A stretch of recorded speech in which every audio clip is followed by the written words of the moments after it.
नमस्कार। प्रादेशिक समाचार के साथ में पूनम किरकेट्टा। पहले मुख्य समाचार। झारखंड कर्मचारी चयन आयोग की परीक्षा नियमावली में संशोधन के बाद झारखंड से ही 10वीं और 12वीं की परीक्षा पास करने की अनिवार्य शर्त पर उच्च न्यायालय ने राज्य सरकार से मांगा जवाब। राज्य निर्वाचन आयोग ने मई में पंचायत चुनाव कराए जाने का प्रस्ताव पंचायती राज विभाग को भेजा। चिकित्सा स्नातक पाठ्यक्रमों में प्रवेश के लिए देश भर के 543 शहरों में 17 जुलाई को होगी नीट की परीक्षा। और विश्व स्वास्थ्य दिवस के अवसर पर आज नई दिल्ली में योग महोत्सव का आयोजन। स्वास्थ्य से जुड़े विशेष पहलू के बारे में किया जाता है जागरूक। और अब समाचार विस्तार से। झारखंड कर्मचारी चयन आयोग जेएसएससी स्नातक स्तरीय परीक्षा संचालन संशोधन नियमावली 2021 को चुनौती देने वाली याचिका पर कल झारखंड उच्च न्यायालय में सुनवाई हुई। सुनवाई के दौरान अदालत की खंडपीठ ने सरकार से जानना चाहा कि किस आधार पर राज्य सरकार ने अनारक्षित वर्ग के लिए झारखंड के मान्यता प्राप्त संस्थानों से 10वीं और 12वीं की परीक्षा पास करने की अनिवार्य शर्त रखी है तथा आरक्षित वर्ग के मामले में नियमावली के इस प्रावधान को शिथिल किया गया है। साथ ही भाषा श्रेणी से हिंदी और अंग्रेजी को बाहर कर दिया गया है। राज्य सरकार की ओर से महाधिवक्ता राजीव रंजन, सर्वोच्च न्यायालय के अधिवक्ता मुकुल रोहतगी और सुनील कुमार ने जवाब दाखिल करने के लिए समय देने का आग्रह किया, जिसे खंडपीठ ने स्वीकार कर लिया। अदालत ने कहा कि यह गंभीर मामला है, इस मामले को लंबे समय तक लंबित नहीं रखा जा सकता। खंडपीठ ने मामले की अगली सुनवाई के लिए 27 अप्रैल की तिथि निर्धारित की। राज्य निर्वाचन आयोग ने मई महीने में पंचायत चुनाव कराने का प्रस्ताव पंचायती राज विभाग को भेज दिया है। विभाग इस पर मंथन कर रहा है। पंचायती राज विभाग के मंत्री आलमगीर आलम ने 2 दिन पूर्व इस संबंध में स्पष्ट कर दिया था कि कुछ ही दिनों में चुनाव की घोषणा कर दी जाएगी और मई में चुनाव कराए जाएंगे। विभाग से ये प्रस्ताव मुख्यमंत्री के पास भेजा जाएगा और इस पर उनकी राय ली जाएगी। चुनाव की तिथियों पर सहमति बनने के बाद प्रस्ताव को अंतिम अनुमोदन के लिए राज्यपाल के पास भेजा जाएगा। अनुमोदन मिलते ही चुनाव की घोषणा और अधिसूचना जारी कर दी जाएगी। राष्ट्रीय परीक्षा एजेंसी एनटीए ने कल संयुक्त प्रवेश परीक्षा जेईई मेंस 2022 के लिए संशोधित कार्यक्रम जारी कर दिया। सत्र 1 और 2 की तिथियों में संशोधन किया गया है।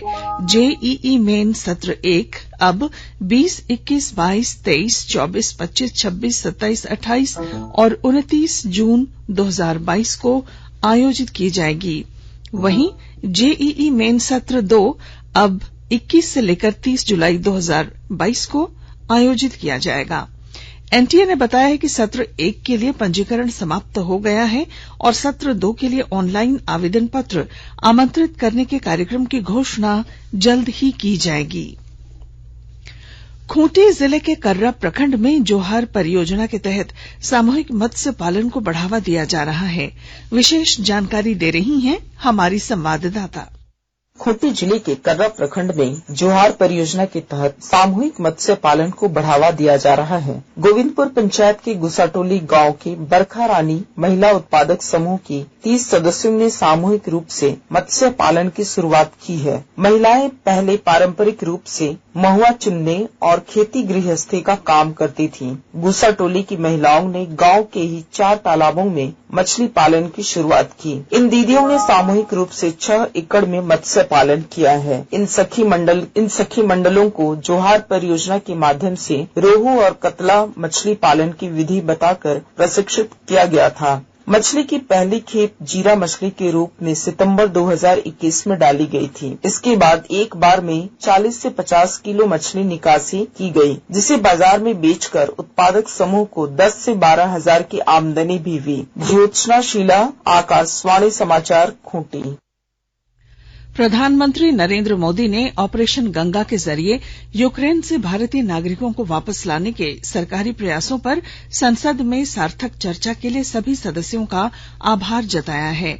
एक ट्वीट में श्री मोदी ने कहा कि यूक्रेन से भारतीयों की वापसी और ऑपरेशन गंगा पर पिछले कुछ दिनों में संसद में सकारात्मक चर्चा देखी गई। उन्होंने कहा कि यह इस बात को दर्शाता है कि विदेश नीति के मामले में सभी राजनीतिक दल बिना किसी भेदभाव के सकारात्मक नजरिया रखते हैं। उन्होंने कहा कि इससे भारत की वैश्विक स्थिति मजबूत होती है। आकाशवाणी के ताजा तरीन समाचारों के लिए आप हमारी वेबसाइट newsonair.com पर लॉग ऑन कर सकते हैं। ताजा समाचार Twitter handle @AIR News Alerts और Facebook page all India radio news पर भी उपलब्ध है। आप प्रादेशिक समाचार एकांश के ट्विटर हैंडल @AIR News_Ranchi और फेसबुक, इंस्टाग्राम पेज तथा YouTube channel AIR News Ranchi पर भी हमारे बुलेटिन सुन सकते हैं। प्रादेशिक समाचार आप आकाशवाणी रांची से सुन रहे हैं। और अब पेश हैं कोरोना से बचाव के कुछ संदेश। चलो मिलकर एक शुरुआत करें, चलो एक फैसला आज करें, मास्क नहीं तो टोकेंगे, कोरोना को रोकेंगे, चलो एक वादा करते हैं, चलो एक वादा करते हैं, मास्क नहीं तो टोकेंगे, कोरोना को रोकेंगे। भारत सरकार द्वारा जनहित में जारी। कोविड-19 से बचाव और सुरक्षित रहने के 3 उपाय। मास्क लगाएं, 2 गज दूरी है जरूरी, सुरक्षित दूरी रखें, हाथ और मुंह साफ रखें। प्रादेशिक समाचार में आपका फिर स्वागत है। देश के सभी आयुर्विज्ञान संस्थानों में चिकित्सा स्नातक पाठ्यक्रमों में प्रवेश के लिए नीट की परीक्षा 17 जुलाई को होगी। आवेदक राष्ट्रीय परीक्षा एजेंसी की वेबसाइट neet.nta.nic.in पर ऑनलाइन आवेदन जमा कर सकते हैं। नीट परीक्षा 13 भाषाओं में आयोजित की जाएगी। ये हैं अंग्रेजी, हिंदी, असमिया, बांग्ला, गुजराती, कन्नड़, मलयालम, मराठी, ओडिया, पंजाबी, तमिल, तेलुगु और उर्दू। प्रवेश परीक्षा में भौतिकी, रसायन विज्ञान, वनस्पति विज्ञान और प्राणी विज्ञान के विषयों से 200 बहुविकल्प प्रश्न शामिल होंगे। परीक्षा की अवधि दोपहर 2 बजे से शाम 5 बजे तक 3 घंटे और 20 मिनट होगी। यह परीक्षा भारत में लगभग 543 शहरों में आयोजित की जाएगी। इस बार नीट परीक्षा में भाग लेने के लिए अधिकतम आयु सीमा नहीं रखी गई है। इससे पहले आयु सीमा 25 वर्ष थी, जिसमें आरक्षित वर्ग के परीक्षार्थियों के लिए 5 वर्ष की छूट थी। स्वास्थ्य मंत्रालय ने मुंबई में कोरोना वायरस के नए वेरिएंट XE का पहला मामला पाए जाने की खबर का खंडन किया है। मंत्रालय का कहना है कि कोरोना के इस नए वेरिएंट की जीनोम सीक्वेंसिंग जांच की गई थी। जांच रिपोर्ट में इसके XE वेरिएंट के कोई लक्षण नहीं पाए गए। आज विश्व स्वास्थ्य दिवस मनाया जा रहा है। इस मौके पर नई दिल्ली में आयुष मंत्रालय की ओर से लाल किले में आज सुबह योग उत्सव का आयोजन किया गया। इस दौरान लोकसभा के अध्यक्ष ओम बिड़ला ने कहा कि भारत की प्राचीन योग कला को पूरी दुनिया ने अपनाया है। यह दिन स्वास्थ्य से जुड़े किसी विशेष पहलू के बारे में जागरूकता पैदा करने के लिए मनाया जाता है। इस साल विश्व स्वास्थ्य दिवस की थीम है हमारा ग्रह हमारा स्वास्थ्य। इसके अंतर्गत विश्व स्वास्थ्य संगठन धरती और मानव का स्वास्थ्य सुनिश्चित करने के लिए आवश्यक उपायों की ओर विश्व का ध्यान आकर्षित करने पर जोर देगा। विश्व स्वास्थ्य संगठन के एक अनुमान के मुताबिक हर साल 1,30,00,000 लोगों की जान ऐसे पर्यावरण समस्याओं की वजह से जाती है जिन्हें टाला जा सकता है। इनमें एक सबसे बड़ी वजह है मौसम चक्र में आ रहा बदलाव, जो अनेक स्वास्थ्य समस्याओं का कारण भी है। और आइए अब सुनते हैं अमृत महोत्सव क्विज।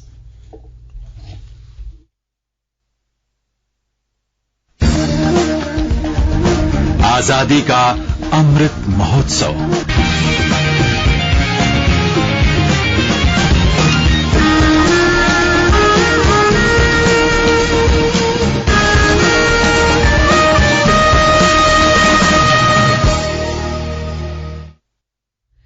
देश के 75वें स्वाधीनता दिवस समारोह के उपलक्ष्य में आजादी का अमृत महोत्सव के अंतर्गत प्रादेशिक समाचार एकांश आकाशवाणी रांची स्वाधीनता संग्राम और उसके गौरवशाली इतिहास पर साप्ताहिक विशेष प्रश्नोत्तरी का आयोजन कर रहा है।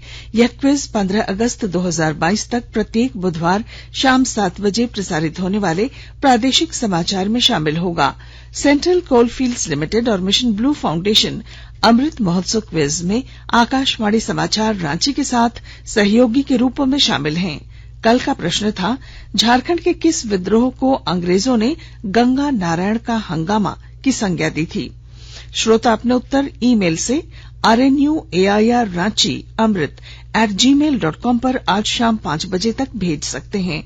जवाब के साथ अपना नाम, पता, फोटो और फोन नंबर भी भेजें ताकि लकी विजेता बनने पर आपका ई प्रमाण पत्र और पुरस्कार आप तक पहुंचाया जा सके। विजेता की घोषणा आज शाम 7 बजे प्रसारित होने वाले प्रादेशिक समाचार में की जाएगी।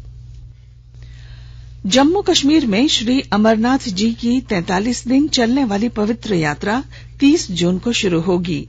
यात्रा के दौरान कोविड संबंधी सभी नियमों का पालन किया जाएगा और यह यात्रा 11 अगस्त को श्रावण पूर्णिमा के दिन संपन्न होगी। उपराज्यपाल मनोज सिन्हा की अध्यक्षता में हुई श्री अमरनाथ जी मंदिर बोर्ड की 41वीं बैठक में इस वर्ष 30 जून से यात्रा शुरू करने का निर्णय लिया गया था। श्री अमरनाथ यात्रा के लिए ऑनलाइन पंजीकरण इस महीने की 11 तारीख को शुरू होंगे। लोक आस्था के महापर्व चैती छठ के तीसरे दिन आज अस्ताचलगामी सूर्य को अर्घ्य अर्पित किया जाएगा। वहीं कल सुबह उदीयमान सूर्य को अर्घ्य दिया जाएगा। इससे पहले कल खरना संपन्न हुआ। इधर विभिन्न तालाबों और नदी घाटों की सफाई कराई गई ताकि व्रतियों को कोई परेशानी न हो। दुमका जिले के विश्व प्रसिद्ध बाबा बासुकीनाथ धाम में 2 साल बाद इस बार श्रावणी मेला लगेगा। मेले की तैयारी को लेकर दुमका उपायुक्त रविशंकर शुक्ल ने कल बैठक की। उपायुक्त ने कहा कि अभी से मेले की तैयारी शुरू करने की जरूरत है ताकि समय से पहले सारी व्यवस्था दुरुस्त कर ली जाए। उन्होंने कहा कि फंड का आकलन कर विभाग के पास प्रस्ताव भेजा जाएगा। उन्होंने मंदिर परिसर में लगे सभी जरूरी चीजों की मरम्मत करने, मेले के दौरान 24 घंटे मैन पावर की व्यवस्था, मंदिर परिसर की साफ सफाई और सावन में बासुकीनाथ आने वाले भक्तों को सुविधा, सेवा तथा सुरक्षा उपलब्ध कराने की व्यवस्था सुनिश्चित करने का निर्देश दिया। आईपीएल में कोलकाता नाइट राइडर्स ने कल रात पुणे में मुंबई इंडियंस को 5 विकेट से हरा दिया। मुंबई इंडियंस ने 20 ओवर में 4 विकेट पर 161 रन बनाए। मुंबई इंडियंस के निर्धारित 162 रनों का पीछा करते हुए कोलकाता नाइट राइडर्स ने 16 ओवर में 5 विकेट पर 162 रन बनाए। कोलकाता नाइट राइडर्स ने आईपीएल 2022 में ये तीसरी जीत दर्ज की, जबकि मुंबई इंडियंस को टूर्नामेंट में लगातार चौथी हार का सामना करना पड़ा। आज शाम 7:30 बजे मुंबई में लखनऊ सुपर जायंट्स का मुकाबला दिल्ली कैपिटल्स से होगा। और अब अखबारों की सुर्खियां। लगभग सभी अखबारों ने जेएसएससी की परीक्षा नियमावली में संशोधन में 10वीं और 12वीं की पढ़ाई झारखंड से ही करने की बाध्यता के खिलाफ हाईकोर्ट में सुनवाई से जुड़ी खबर को प्रमुखता से प्रकाशित किया है। दैनिक भास्कर ने राज्य भर में होल्डिंग टैक्स 15% तक बढ़ाने की तैयारी को सुर्खी बनाई है। हिन्दुस्तान की सुर्खी है, झामुमो कांग्रेस में कॉमन मिनिमम प्रोग्राम पर जीत। प्रभात खबर ने खूंटी में 2 पक्षों में पत्थरबाजी के बाद पुलिस प्रशासन की सख्ती की खबर पहले पन्ने पर दी है। दैनिक जागरण ने पोषण सखियों की सेवा समाप्त किए जाने की खबर को प्रमुखता दी है। रांची एक्सप्रेस ने सिमडेगा में अंतर्राष्ट्रीय हॉकी स्टेडियम के निर्माण की खबर अपनी सुर्खी बनाई। अंग्रेजी अखबार द टाइम्स ऑफ इंडिया और हिंदुस्तान टाइम्स ने प्रधानमंत्री नरेंद्र मोदी के हवाले से लिखा है, निडर होकर दुनिया के सामने खड़ा है भारत। और अंत में मुख्य समाचार। झारखंड कर्मचारी चयन आयोग की परीक्षा नियमावली में संशोधन के बाद झारखंड से ही 10वीं और 12वीं की परीक्षा पास करने की अनिवार्य शर्त पर उच्च न्यायालय ने राज्य सरकार से मांगा जवाब। राज्य निर्वाचन आयोग ने मई में पंचायत चुनाव कराए जाने का प्रस्ताव पंचायती राज विभाग को भेजा। चिकित्सा स्नातक पाठ्यक्रमों में प्रवेश के लिए देश भर के 543 शहरों में 17 जुलाई को होगी नीट की परीक्षा। और विश्व स्वास्थ्य दिवस के मौके पर आज नई दिल्ली में योग महोत्सव का आयोजन। स्वास्थ्य से जुड़े किसी विशेष पहलू के बारे में किया जाता है जागरूक। और इसके साथ ही आकाशवाणी रांची से प्रादेशिक समाचार का ये बुलेटिन समाप्त हुआ। नमस्कार।